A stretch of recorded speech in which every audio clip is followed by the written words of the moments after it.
out of Iran. And the last thing I needed was NATO stepping in our way, because they're a paper tiger. Firstly, NATO is the single most effective military alliance the world has ever seen.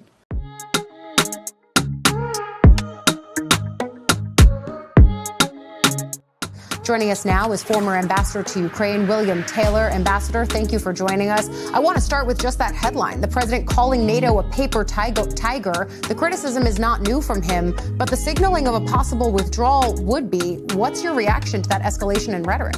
To tell you where NATO stands and what we must do to stop a war before it starts. And to do that, we need to be crystal clear about the threat. We are Russia's next target. The NATO is simply about us having troops in Europe to defend Europe, but when we need their help, not their help, we're not asking them to conduct airstrikes. When we need them to allow us to use their military bases, their answer is no, then why are we in NATO? You have to ask that question.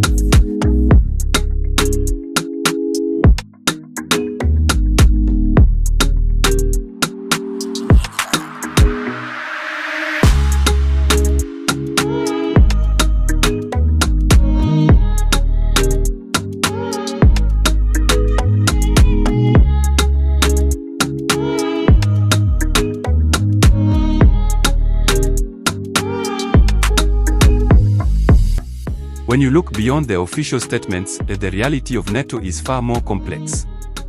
The European political class will say, on paper, it is the strongest alliance in history. In practice, it is an alliance stretched thin, divided by politics, drained by wars, and bound to doctrines that belong to another era. At the Empire Report, we have always believed NATO was the United States with dependent vassals. Strip away Washington's backbone, and the tiger's teeth look more like paper cutouts. My name is Emelu Gotten Wrong, and we ask, is NATO a paper tiger?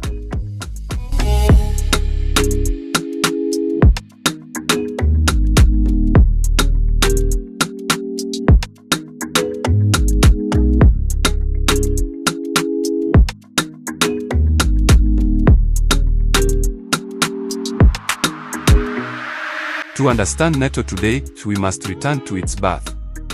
The North Atlantic Treaty Organization was founded in 1949 in the aftermath of the Second World War. Its purpose was clear: to contain Soviet expansion, to bind Western Europe and North America into a collective defense pact, and to ensure that an attack on one would be treated as an attack on all. Article 5, the cornerstone of the treaty, enshrined this principle of collective security.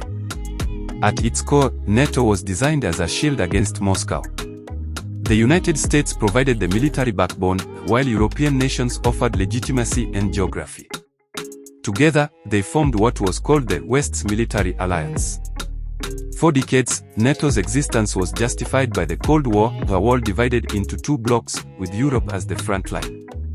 But when the Soviet Union collapsed in 1991, NATO faced a choice. It could have transformed into a pan-European security organization, something closer to the OSCE, focused on cooperation and stability. Instead, it remained what it had always been, an American-led military alliance. Expansion into Eastern Europe followed, but the essence did not change. NATO was still the United States, with dependent allies orbiting around it.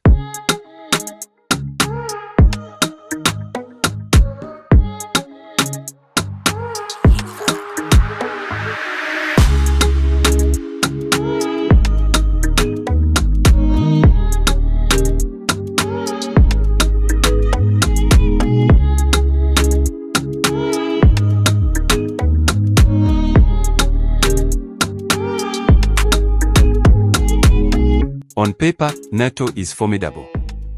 It commands more than 3 million active personnel, backed by the most advanced weapons systems in the world. Its members collectively spend over $1 trillion on defense each year. The alliance possesses nuclear deterrence, global reach, and unmatched technological superiority. Article 5, the promise that an attack on one is an attack on all, remains its most powerful symbol of unity. But symbols and statistics do not always translate into reality. NATO's strength is unevenly distributed, heavily dependent on the United States for logistics, intelligence, and funding. Burden-sharing disputes have plagued the alliance for decades, with Washington repeatedly accusing European allies of failing to spend enough on defense. The imbalance is clear. The United States spends over 3.5% of its GDP on defense, while many European members have a near 2%, some far below. Political divisions further weaken cohesion. Consensus is required for action, but consensus is often elusive. The result is an alliance that looks strong in theory, but struggles in practice. Its military power is undeniable, yet its political will is fractured. NATO is a tiger on paper, but one whose claws are blunted by hesitation and dependence.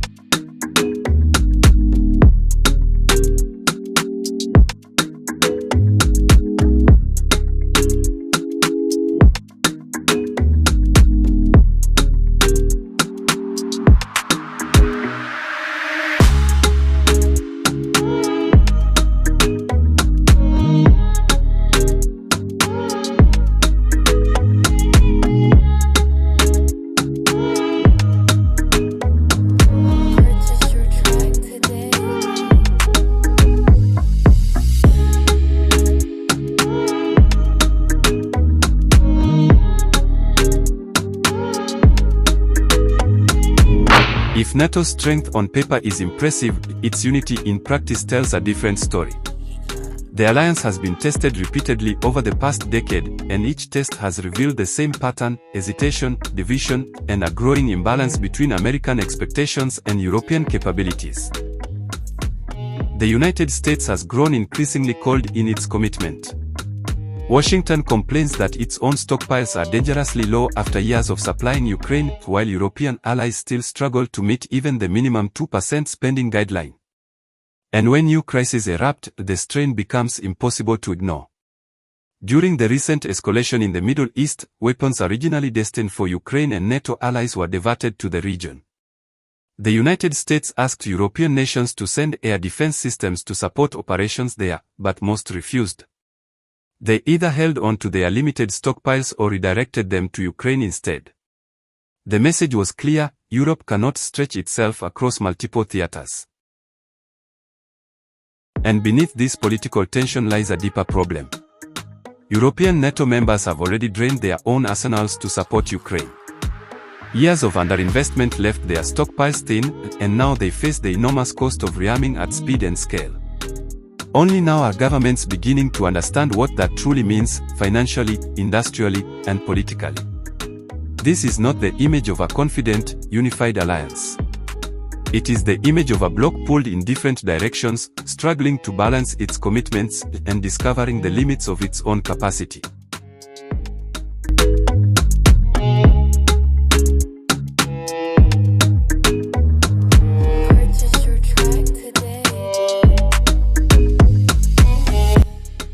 The NATO is simply about us having troops in Europe to defend Europe, but when we need their help, we're not asking them to conduct airstrikes. When we need them to allow us to use their military bases, their answer is no.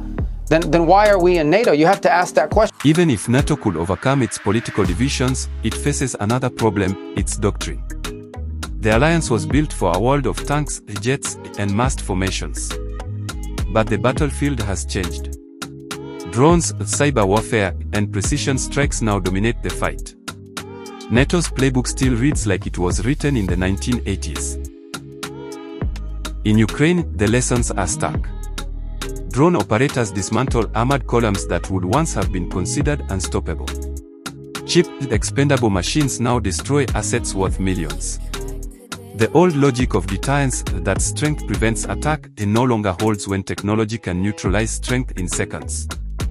Yet NATO continues to rehearse large-scale maneuvers, deploying tanks and aircraft as if the next war will look like the last. The alliance's command structures remain slow, bureaucratic, and dependent on legacy systems. Its doctrines assume air superiority and secure communications, assumptions that no longer apply in a world of electronic warfare and autonomous weapons. This is the paradox of NATO's power. It has the resources to adapt, but not the mindset. Its generals still speak the language of Cold War deterrence, while its adversaries speak the language of disruption. The tiger's roar is loud, but its reflexes are slow. In the wars of the future, speed and adaptability will matter more than size and tradition.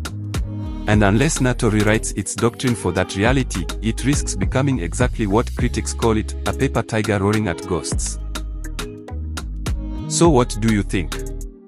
Is NATO a paper tiger? My name is Emedo Gotten Wrong. Leave a comment below and let us know what you think. Also, if you like our reporting, smash the like button and subscribe to help the channel grow. But most importantly, so we can keep breaking the narrative.